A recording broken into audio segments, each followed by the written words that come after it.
Au nom du Père et du Fils et du Saint-Esprit, Amen. Le Seigneur soit avec vous. Frères et sœurs, nous célébrons le 25e dimanche du temps ordinaire, année liturgique B. Les textes qui nous sont proposés en méditation ces dimanches nous invitent à l'humilité et à savoir être content de ce que nous sommes.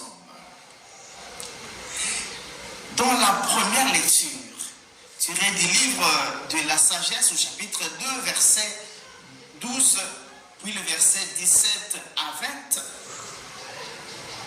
20, les méchants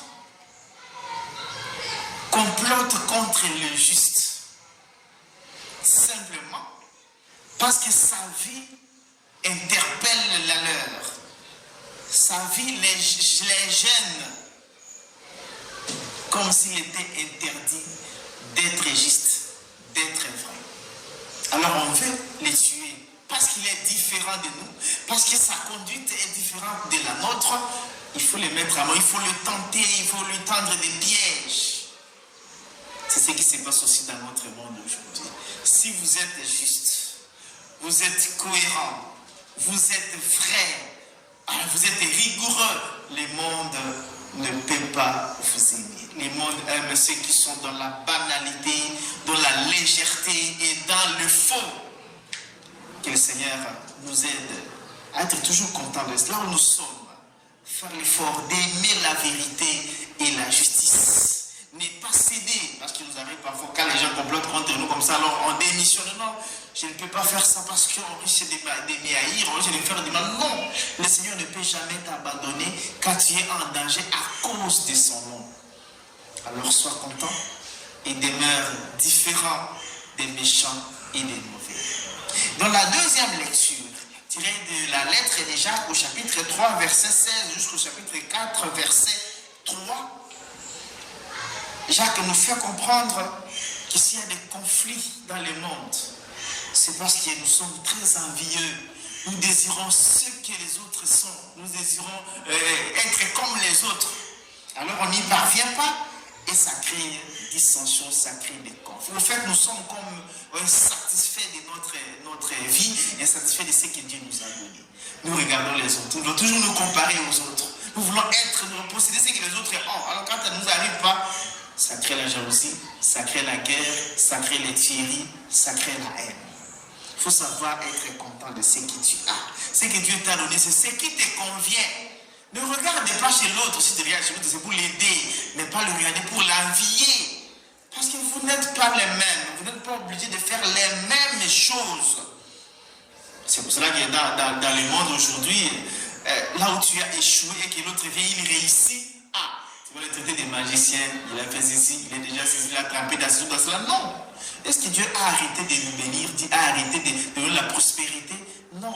Chacun a ses qualités, chacun a ses capacités. Il faut transformer le regard sur les qualités et les capacités de l'autre. Ne pas voir ça toujours en mal, positiver. La Vierge Marie, quand elle est partie chez Élisabeth a loué ce que Dieu a fait en Marie.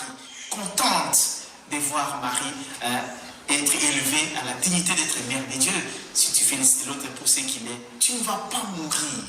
Ça ne va rien te retrancher. Et si tu le détestes pour ce qu'il est, tu ne gagnes rien. Sois content de la vie de l'autre, sois aussi content de ta vie. Parce que Dieu n'est pas injuste. Dieu nous donne toujours ce qui nous convient. Alors il faut beaucoup travailler, être content de ce que nous sommes. Et dans la lecture de l'évangile tiré de Marc 9, verset 30 à 37, Jésus annonce sa passion. Il y a des choses. Jésus annonce sa passion. Les autres discutent d'autres choses. Il refuse de poser la question et il discute sur qui est grand. Au lieu de chercher l'essentiel, ce qui est nécessaire, il discute sur les superflus. La digression. Ils ne veulent pas laisser Dieu être Dieu. Ils veulent ramener Dieu à l'endroit qui est grand, qui doit posséder. Non, le Seigneur annonce sa passion. La passion n'est pas une mauvaise chose, c'est le chemin de la gloire. Mais elle cherche qui est le plus grand. Alors Jésus les enseigne qu'il faut être humble comme un enfant. Il faut savoir s'abaisser.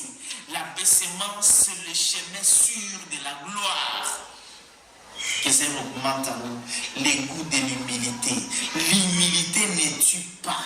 L'humilité n'est pas une faiblesse. L'humilité n'est pas un défaut. Sois humble. Sois humble. Tu vas t'élever. Rabaisse-toi. Tu n'as même pas besoin, si tu as des qualités, si tu es chef, tu n'as pas besoin de chanter ce que tu es.